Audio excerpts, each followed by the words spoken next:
চলে এসেছি আল fresco Grande. এটি একটি ক্রুজ সার্ভিস। এখানে টিকিট কাউন্টার থেকে ডাইরেক্টলি টিকিট কাটা যায়, আবার অনলাইন থেকেও টিকিট কাটা যায়। আমি তোমাদের সাজেস্ট করব অনলাইন থেকে টিকিট কেটে আসতে। এখানে মূলত 3 ধরনের ক্রুজ সার্ভিস পাওয়া যায়: সানসেট ক্রুজ, সানডাউন ক্রুজ এবং ডিনার ক্রুজ। সানসেট ক্রুজের রিপোর্টিং টাইম 4:30 আর ক্রুজ টাইম 5টা থেকে 6টা। আমি এই সানসেট ক্রুজটাতেই গেছিলাম। টিকিট চেক করিয়ে উঠে গেলাম লোয়ার ডেকে। কেবিন ক্রুরা বেশ হেল্পফুল ছিলেন। আপার ডেকে প্লেস খুব কম, তাই ওখানে টিকিট পাওয়ার চান্স খুব কম থাকে। লোয়ার ডেকে টিকিট পেতে গেলেও একদিন আগে থেকে বুক করলে ভালো হয়। লোয়ার ডেকে রয়েছে একটি মিনি বার। চা, কফি বা অ্যালকোহলিক বেভারেজের সাথে ছোটখাটো স্ন্যাক্স চলতেই পারে।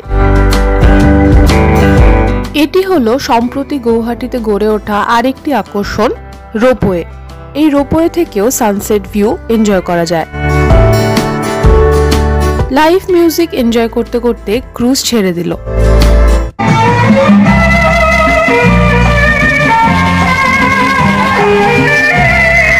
ক্রুজ এগিয়ে চলল উমানন্দ মন্দিরের পাশ দিয়ে।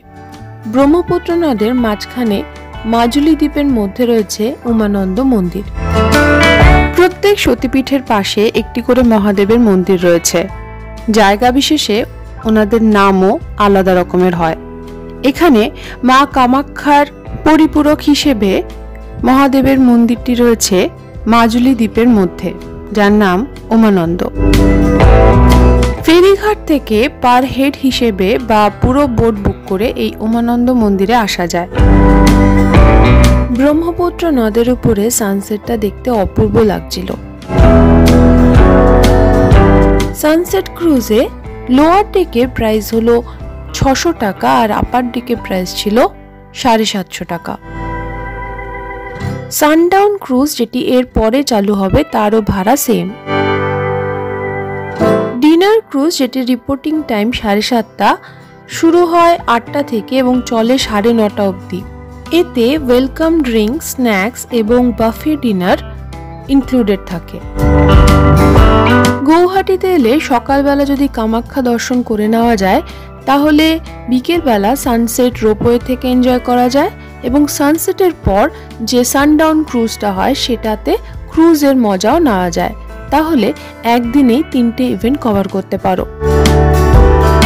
কামাখ্যা মন্দিরের ভিআইপি টিকিটের জন্য যে অনলাইন ওয়েবসাইটটা আছে তার লিংক আমি ডেসক্রিপশন বক্সে দিয়ে দিলাম এবং স্ক্রিনেও দিয়ে দিলাম। ভিআইপি টিকিট কাটলেও হাতে 3 থেকে 4 ঘন্টা সময় নিয়ে কামাখ্যা দর্শনে যাওয়া ভালো। তবে এসি ওয়েটিং রুম থাকায় এবং বিভিন্ন জায়গায় জায়গায় বসার ব্যবস্থা থাকায় বয়স্ক লোকেদের অনেকটাই সুবিধা হয়। গৌহাটিতে এলে এই ক্রুজ রাইডটা অবশ্যই করবে।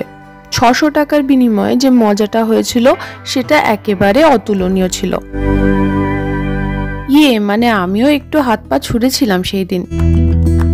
এমভি মানসপুত্র ক্রুজকে বিদায় জানিয়ে ফিরে এলাম সোজা হোটেলে।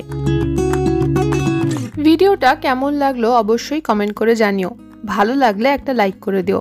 তোমাদের সাথে আবার দেখা হবে পরের ভিডিওতে। ততদিন সবাই খুব ভালো থেকো। এখন তবে আসি, বাই।